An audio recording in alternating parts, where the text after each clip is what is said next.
You may ask, how did this tradition get started? I'll tell you. I don't know. But it's a tradition. And because of our traditions, every one of us knows who he is and what God expects him to do. Hello everyone and welcome to Let's Talk Torah. I am Rabbi Tzvi Jacobson with NRM Streamcast, and we'll spend our time talking Torah, learning stuff, and having fun while we learn. You can always send your questions and comments to our mailbag at letstalktorah@gmail.com, and of course I will answer as many as I can. Or you can check out our beautiful webpage, letstalktorah.net, no apostrophes, letstalktorah.net. We have the archives, we have the new shows, places for comments, places for questions. We can answer you. Sometimes our guests find us through that webpage. It's really a very simple, easy way to communicate. So please feel free to use that all-important webpage. And of course, the webpage also has our very important donate button with 4 different levels, or anything that works for you. And of course, anything you give, we greatly appreciate. You want a shout out, you want a happy birthday, anniversary, in memory of, and you can leave it anonymous. You can tell us not to announce it. A lot of people like it that way, and we're fine with that as well. So there was a thought I had last week, and I just didn't have time to say it, and it's such a powerful thought. I said, I know this week's Torah portion is Bahar, last week was Emor, but by the time you're listening anyways, you're probably a few weeks behind, trying to catch up. So I wanted to open up with a message from last week's Torah portion, and that was the Torah is discussing to whose funeral can a Kohen, a priest, go. A Kohen, even today, cannot go to a cemetery, except for his 7 relatives. Otherwise, he can stand outside the funeral home if he wants. He could stand outside the cemetery if he wants, but he can't go into the cemetery, can't go into the funeral home, except for 7 relatives. That's father, mother, sister, brother, son, daughter, or spouse. Only those 7. It is interesting when the Torah is saying the order of which relatives he can go to. First of all, it doesn't say the word wife. It says the word she'eroi, ki im l'she'eroi, which again means his wife, only to his wife. And the word she'er a lot of times means like leftover or remainder. And it seems to put, it puts the wife at the beginning of the list. I'm not saying wife is not most important, but it's just interesting that the top of the list is wife. Why is the top of the list wife, and why does the Torah use a different name for the spouse? Now, it doesn't say the opposite, that a wife can go to the funeral of her husband, because the rules that a priest can't become tamei, like going to a cemetery, is only on the man. Because the man works in the temple, he has this problem of becoming tamei, but a lady does not have this problem. Difficulty, you don't like the word problem. Anyways, so to answer the word she'ero, as far as remainder, so the Machshavas Alev says that there's a different kind of mourning over a wife than over other relatives.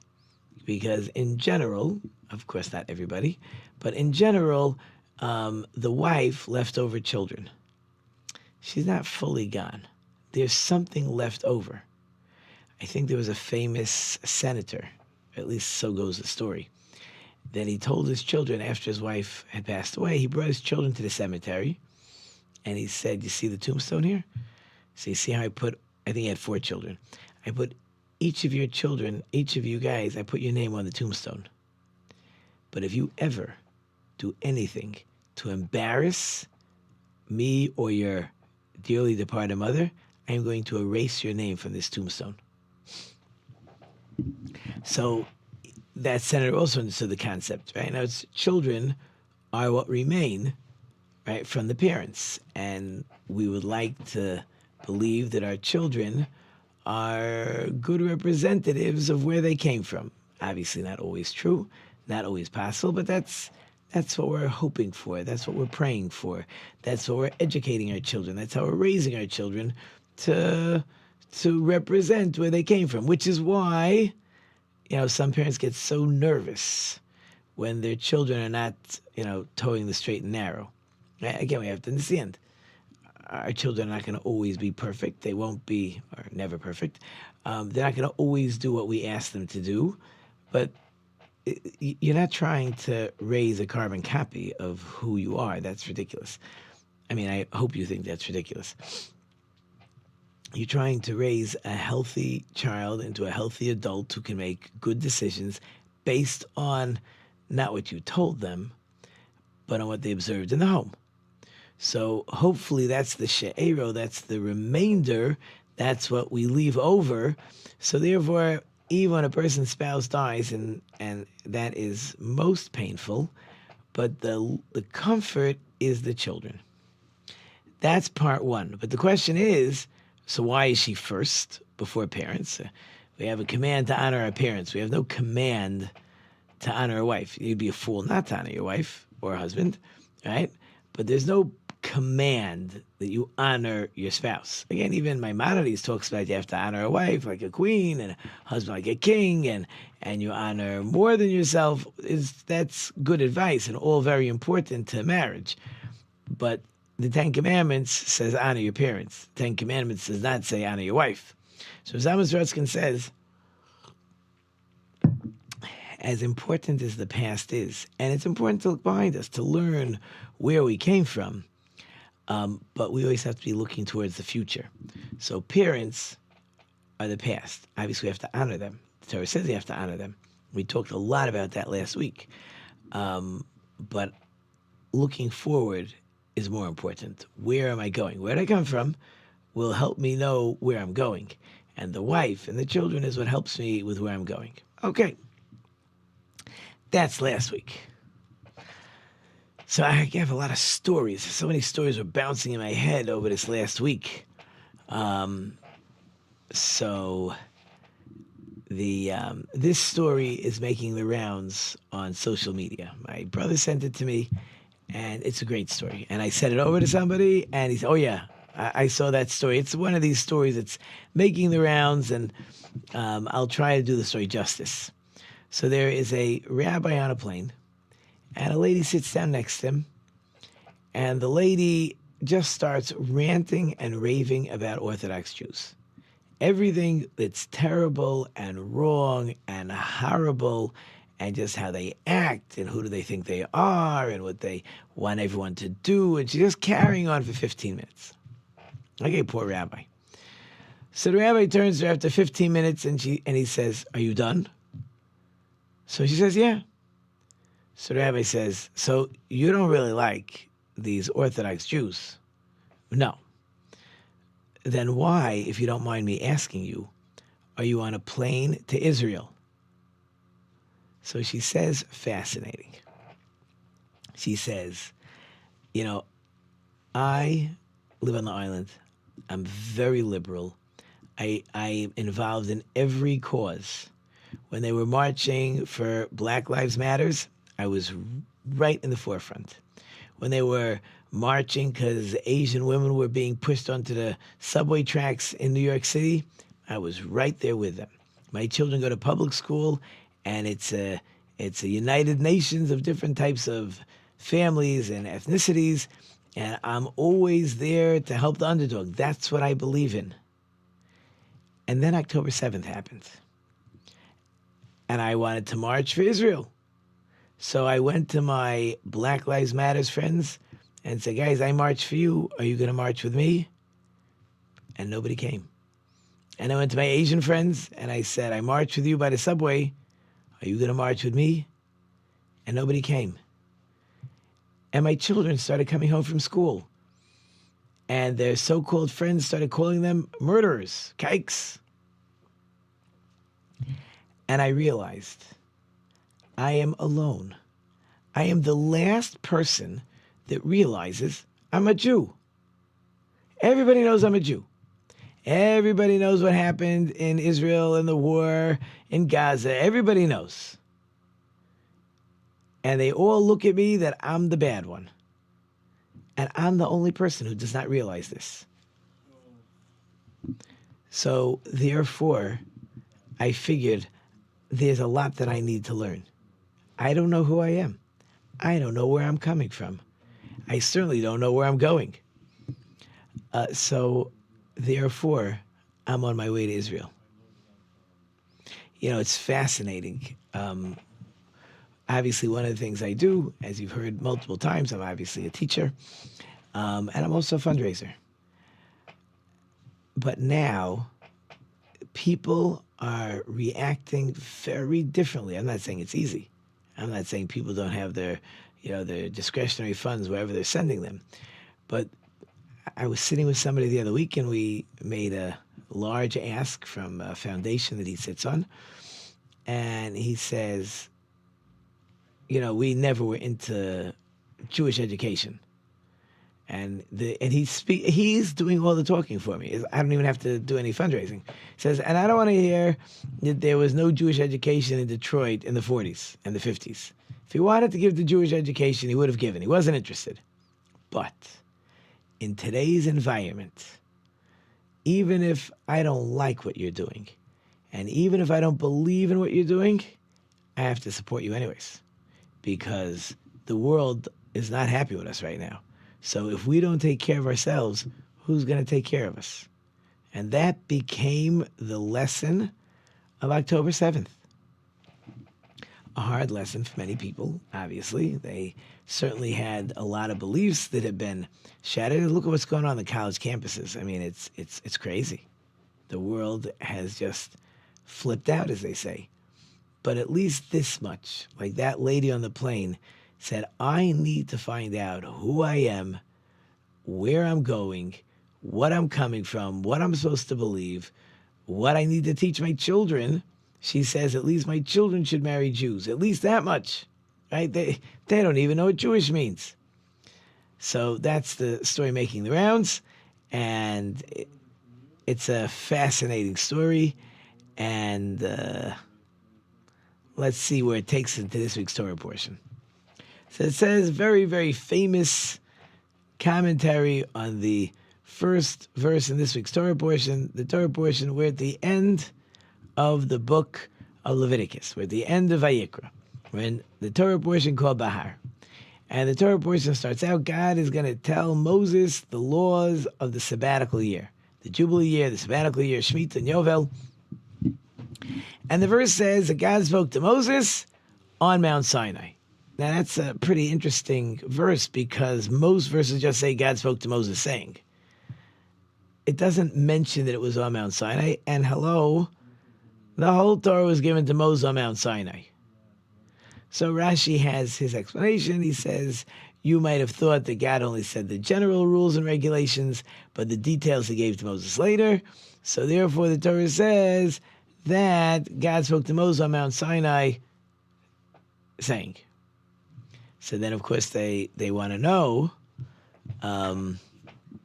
but why this command of the Shemitah, of the sabbatical year? And perhaps this second answer that I saw will help Rashi and will help all of us with an amazing concept. So this Rabbi Harif says like this. He says, the mitzvah, the command of Shemitah. Shemitah means, and we've discussed it a lot. You want to go back to some of the old shows. We spent lots of time on it. But just a quick overview to make sure we can figure out what's going on over here. So he says, the law of Shemitah works like this. I'm a farmer. I work 6 years. On the 7th year, now it's a cycle, so you don't get to pick which year. In the sabbatical cycle, in the Shemitah year, I cannot work my field. I can't plow, can't plant, can't harvest, can't be pruning my trees. Again, without getting into all the details, you can keep things, healthy, but for the most part, you're not working the field. And again, if you're a farmer, which is some of the amazing Shemitah stories, if you're a farmer, you got no livelihood. So first of all, spend more time with your children, spend more time studying Torah, learn what's going on. But the Shemitah is a demand that you don't work the field. And the Jubilee year is similar, but has some other ramifications. Slaves have to go free. Land goes back to the original family that it came from. That's like a basic overview of what Shemitah is all about. Now, it is also interesting, if you learn this in school, that it was normal in a farm. You would sort of rotate your crops, and you would leave certain fields fallow because the field needs to regenerate. That's Jimmy Carter, their peanut farm. It was famous. They discovered that for whatever reason, the peanut crop actually puts the minerals back into the ground. That's a great crop to rejuvenate ground. But in any case, farmers know every couple of years you got to leave a field alone or do extra fertilizing, do something to get the health back into that ground. But if you go 6 years and then leave the field fallow, that's waiting an awfully long time for the benefit of that field. It's really, really a long time. But the Torah says that if you plan on leaving your field fallow, which the Torah says you're supposed to do, right? It's like interesting. The Torah says you have to do it, but when you do it, don't worry. The 6th year will produce double and sometimes even triple. So you don't have to worry because you're going to produce so much more. As all you need is that you're planning. All you have to do is you're planning on keeping the sabbatical year, and that will leave you with tremendous wealth. We've said this story many, many times. There was a famous moshav called Komios. It was a religious farm in Israel in the earlier years, and I guess the 50s and the 60s. And in those days, for the most part, nobody was keeping Shemitah. Nobody was keeping the sabbatical year, but this religious farm was. And the government said, you cannot just leave your field empty. I guess the way those farms worked was the government owned the land. They let you live there, and they let you farm, and they let you make profits, but you had to show that you were using the fields properly, otherwise we're throwing you out. And they said, no, go look at your records. You'll see that we'll produce more than anybody in the 6th year. And sure enough, they have in the record books, like every country, America, you keep track of your farmlands. You got to know how much is being produced. And when they looked and they saw the average, what every farm produced in Komias was no different than anybody else on an average year. But in the 6th year, all of a sudden, they more than doubled everybody else. So yeah, they didn't work the sabbatical year, but in the 6th year, they outproduced everybody more than double, which is just amazing. So anyway, okay, now we've given you your overall view of Shemitah. So keeping Shemitah, keeping the sabbatical year, teaches us that God guides and controls the world. And he told us, you cannot work the fields, but God says, I'll take care of you. Which is a lesson. The philosophers say that even if you believe in God, I'm talking about the earlier philosophers. Nowadays, I have no idea what philosophers think. But the earlier philosophers, the Greeks, right, they said, even if you want to believe that there's a God, right, it's beneath God's dignity to worry about the average day-to-day going-ons, happenings in this world. So God, according to the philosophers, right, we're saying, the philosophers say he's not here. He could care less.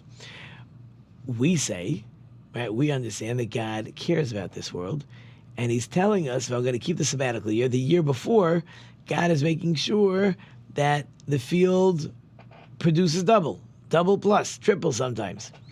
So that's like a humbleness of God.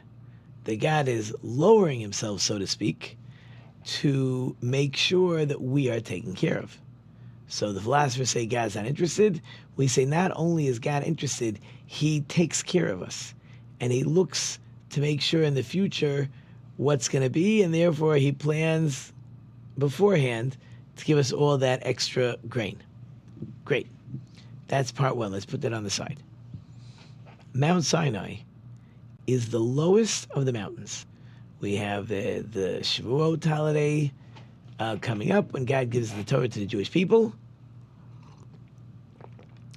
And instead of God choosing a humongous, tall mountain to give the Torah on, God gives the Torah on a very low mountain.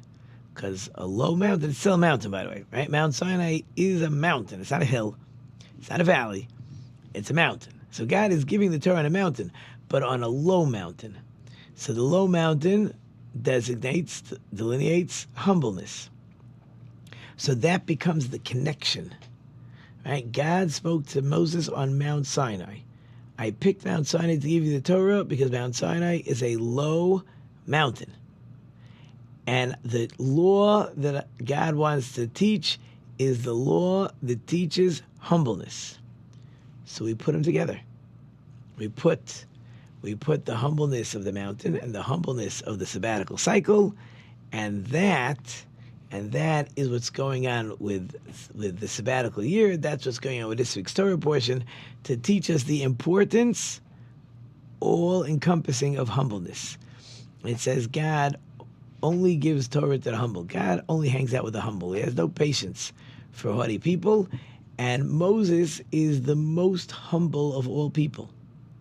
What does it mean he was the most humble? He wasn't a fool. He knew only God speaks to him.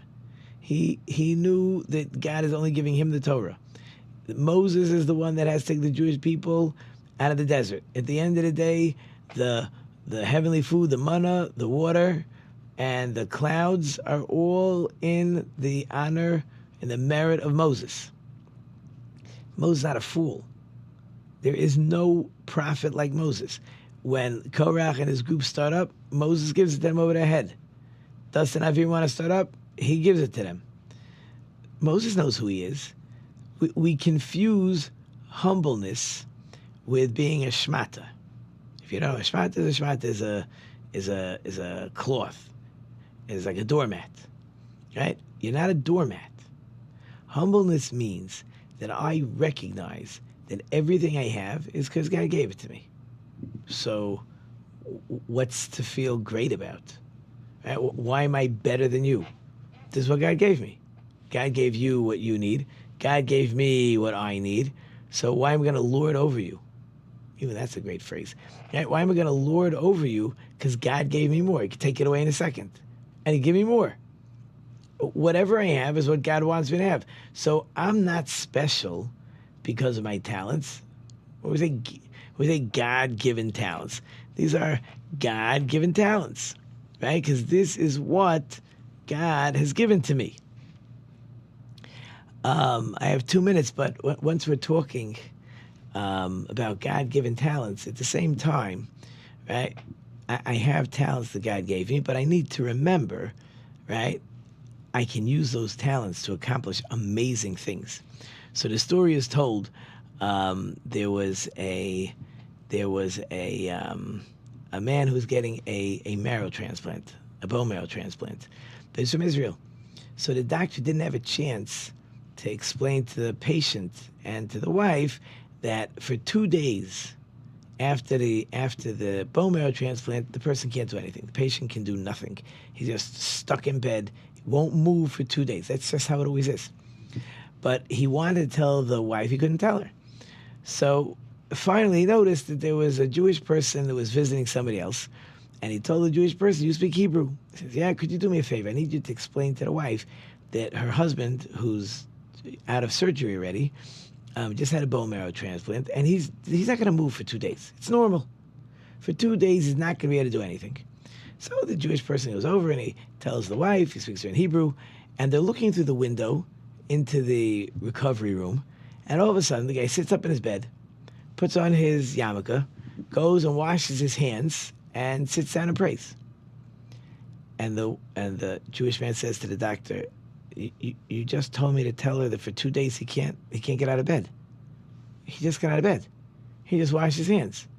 He's in bed praying. What's going on?" The doctor says, "It doesn't make any sense." So the Jewish person said, "I'll tell you why he can do it. Because you didn't tell him that he can't. you were unable to inform him of what he's incapable of doing. Since you neglected to tell him what he's incapable of doing, he could do anything. And that, by the way, is the most important lesson. First, we have to be humble. Then we have to know that all our talents are coming from God. But after I know that all my talents are coming from God, now I have to use those talents. How far can those talents take me? As far as I want. Because as long as you don't tell me what I can't do, I can do anything. And with that, the music is playing. I hope you enjoyed it, short and sweet. Thank you, of course, to all wonderful sponsors listening. I can't do it without you. Thank you, my production team. We have Alan in the back today. I hope I've left you with some food for thought. Until next time, I am Rabbi Tzvi Jacobson. You've been listening to Let's Talk Torah on NRM Streamcast. And until next time, don't forget to think about it.